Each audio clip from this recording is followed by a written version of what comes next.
Hello. Right, today I'm talking about an album that turns 25 years old, which is quite mad really when you think about it. These albums that I still class as new music are getting really old. And I thought how I'm going to talk about this, so I'm going to kind of try and break it down into three little bits. I'm going to talk a bit about the album, how it kind of like had an effect on me personally or in my life, and then how it affected me in a work capacity. So the album, or the band that I'm talking about today, won't come as a surprise for anyone who knows me, is quite possibly my favourite band, to be honest with you, the Bluetones. And their third album, the classic Science and Nature, that bad boy there. So this album was released on the 15th of May in 2000. And it was a bit of a change of producer, because the first two albums, Expecting to Fly and Return to Last Chance Saloon, have been produced by Hugh Jones, and they started off the sessions for this album working with Edwyn Collins, famous of, Orange Juice, Girl Like You. Those sessions didn't work out, so then they worked with John Cornfield. John Cornfield obviously worked with Supergrass's the second album, In It for the Money, and the third self-titled Supergrass album, amongst many others, but they're two that I really, really dig. And they recorded it at the legendary Sawmill studio, which are in Cornwall. I'll come back to that in a minute. So that is the artwork for this album here. And this album's quite, I think, of all the albums they've done, this is the most kind of, if you're getting into the band for the first time, this is the most kind of accessible. Everything about this album works. There's no kind of like, experimental's not the right kind of phrase for it, but it kind of, everything on there feels really at home with it, or to me. So the first singles they released off of it were Keep the Home Fires Burning, that one there, which had quite a memorable video for, if memory serves me right. Well, it does serve me right, actually. Also, it featured a brass band. Now, the video for this was directed by Edgar Wright, obviously hit at the time of Space Fan.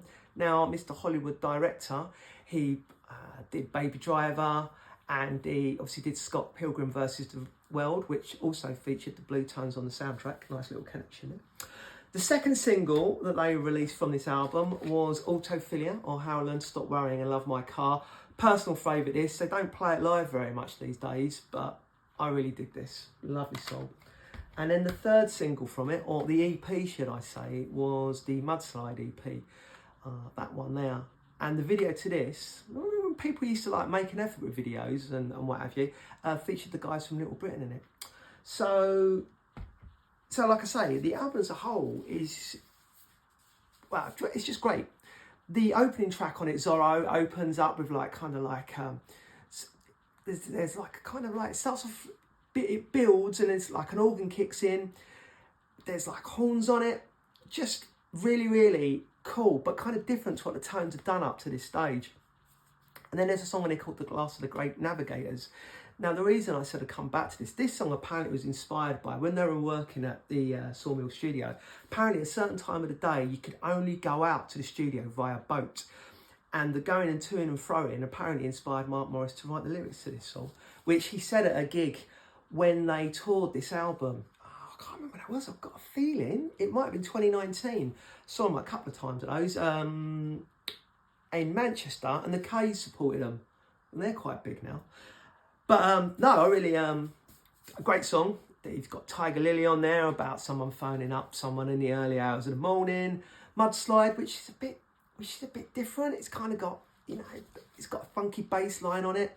One Speed Gearbox, which is kind of more kind of country-esque. Blood Bubble. That song, I think, featured on an opening scene of Spaced as well. Autophilia, How I Learned to Stop Worrying and Love My Car, which I said, single from it, as well as Keep the Home Fires Burning. The Basement song, which is about a guy you can hear stuff going on in his basement, or is it in his head, or, what's going on with it. And then the last two tracks on the album, Slackjaw and Emily's Pine, two of my favourite non-singles by the Bluetones. Slackjaw is just this slow, thumping, building song that builds and builds, which I reckon Paul McCartney heard, and he might have, given him some ideas for that song that was on his album from a few years ago. Now, Everyone's Gonna Dance Tonight, that song, which I can't remember what it's called. Emily's Pine is just this epic song, which in the true tradition of the Bluetones, starts off with this. It's a beautiful sounding song. It sounds like it's really happy. It talks about love lost, and then it turns quite a bit darker. And I'm not going to say anything more than that because I think you should just go and listen to that. And because number one, if you haven't heard it, it's a quality song, and number two, you'll be like, oh God. So this album, I mean, I've got umpteen copies of it. I've got a reissue version of it, which is on lovely clear vinyl, which I'll show you now. Look at that, see through that. I've got it on CD, I've got it on cassette, and I've got quite a limited edition one here, because apparently this album was limited to 2,000 copies, and I've got 2,211, which makes this very rare. I once asked Adam Devlin about this, and he said no refunds. So there we go. So that is Science and Nature, the album, me talking about it. How did this fit in with me personally? Now, it's a strange one because the Bluetones, I've been a fan of the Bluetones pretty much right near the beginning. The first song I really remember liking was Blue Tonic, which I heard on the radio. And I think I was at college when this came out. I think I was still doing a paper round. I think Chris Evans played it on the radio show when he was on Radio 1 back in those days. And I just heard it and I was just like, I don't know what it is I like about this band other than this guy can sing amazingly and the guitars are phenomenal and they're really catchy, witty lyrics. And I don't know why I didn't catch them on the Expecting to Fly tour. I did try and go and see them on the Return to Last Chance Saloon tour, and as the song on this album, Autophilia, kind of reflects on my life. If you know anything about me, my luck with cars, the engine blew up on my Sierra, so I didn't get to make it. So the first time I got to see them was on the Science and Nature tour. And I got to see them in the Brighton. Well, when we bought the tickets, it said the Brighton Centre. And we drove down, it was a really stormy night. And when we got there, the Brighton Centre was in darkness and it said, tonight, Michael Bolton, and the lights weren't on. And then we found out there was another part of the Brighton Centre around the back. So we went around the back, thankfully the Tones were there. And it's not often that I've gone to see a band when the support band blows you away before, the gig kicks off. And the support band I'm still a fan of today was the Webb Brothers, Jimmy Webb's boys, or two of them at the time. And this album was Out Maroon, and that was just cool. They were so good. They did Liars Club, Can't Believe You're Gone, all the stuff off of that album. And I just remember being in awe watching them, and then realised Mark Morris was stood at the side of the stage watching the support band as well, which I thought was pretty cool. And then the Bluetones came out, and I'm pretty sure they didn't do Slight Return, but I tell you what they did do. In the middle of the gig, they did this stripped down version of Keep the Home Fires Burning, which I think is classed as the American version on the B-side. And I hadn't heard it like that at the time. And it blew me away because it was like, most of the bands I'd been to go and see at this stage kind of stuck to how things sounded on the record. And the Bluetones, they were a bit freer than that. And they were messing about and doing alternative versions of songs.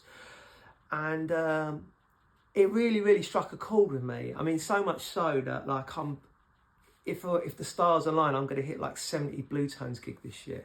So I've seen them a lot over the years. This album coming out was it had a magical effect because really, I really dug them and I saw them live. And then they're one of the few bands where quite often they sound better live than they did recorded.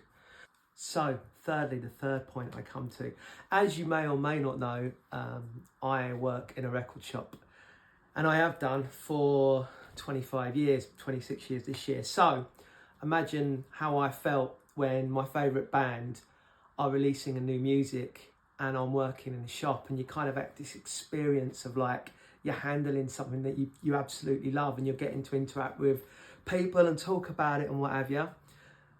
And I remember managing to listen to the album before it came out, because it came out, we got the stock earlier in the week and I snuck into the stock room and I'd listened to it on CD. And I really liked what I heard. And then it's a really strange thing because you then start interacting with like fellow Tones fans and what have you, which was wicked. It's really strange to be in a position where you can kind of like help support a band that you love and dig, which I have continued to do ever since that day, to be honest with you. I mean, even now, if you come in and saw me at work, I'm going to probably talk about the Tones at some stage. And the other funny thing about this is when I go back to what I was talking about earlier, when I was at that gig, one of the common things that I do remember Mark talking about that night was because it was the week that the Mudslide EP had come out, and he said he snuck into, I don't know if it was an HMV or a Virgin Megastore, one of them, and he went and looked at the single stand to make sure that the Mudslide EP was near the top of it. And then many moons later, when the last Bluetones album came out, New Athens, I was working in a shop in somewhere, and I put it to the top of the shelf. I remember rearranging that so it was like the most important album out that week. Because, you know, it's helping the boys, isn't it? And it's kind of what you do when you work in a record shop, because, you know, it's a cool thing to do.